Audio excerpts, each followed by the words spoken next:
غور طلب بات یہ ہے کہ کیا ہر کلمہ گو، ہر مسلمان، ہر کلمہ پڑھنے والا کیا مومن ہوتا ہے؟ یعنی جو دائرہ اسلام میں داخل ہو گیا بس وہ ایمان کے درجے تک پہنچ گیا، کیا ایسا ہے؟ وَلَمَّا يَدْخُلِ الْإِيمَانُ فِي قُلُوبِكُمْ، ایمان تو ابھی تمہارے دلوں میں داخل ہی نہیں ہوا۔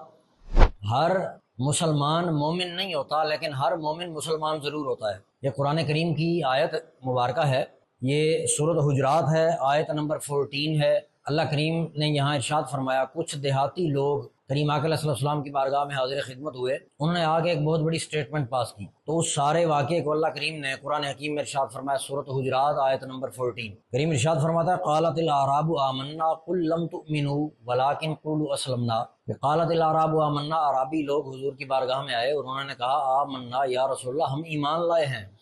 تو حضور علیہ السلام نے فرمایا، ولیکن قولوا اسلمنا، تم یہ کہو کہ تم اسلام لائے ہو۔ یعنی انہوں نے آ کے ایک دعویٰ کیا کہ یا رسول ہم ایمان لائے ہیں، حضور نے صلی اللہ علیہ وسلم نے ان کے دعوے کو وہ ریجیکٹ کیا اور فرمایا، نہیں، ابھی تم صرف اسلام لائے ہو۔ وَلَمَّا يَدْخُلِ الْإِيمَانُ فِي قُلُوبِكُمْ، ایمان تو ابھی تمہارے دلوں میں داخل ہی نہیں ہوا۔ تو پتہ چلا اسلام کے درجے پر ہوتے ہوئے بھی ہم ابھی فرق میں ہوتے ہیں کہ خود کو مومن کہلوائیں۔ اب یہاں بس میں ایک چھوٹی سی حدیث پاک آپ کے سامنے رکھتا ہوں کہ کریم آقا علیہ السلام نے فرمایا کہ ایمان والا کون ہے؟ حضور نے فرمایا، ایمان والا وہ ہے جس کے ہاتھ اور زبان سے دوسرے انسان محفوظ رہے ہیں، تو سمجھو اس نے ایمان کو پا لیا۔ اب ایمان کی تکمیل کے لیے اور بھی بہت ساری حدیثیں مبارکہ ہیں، لیکن میں نے یہاں یہ چھوٹی سی ایک بات عرض کی ہے تاکہ ایمان کو سمجھنے میں آسانی ہو سکے۔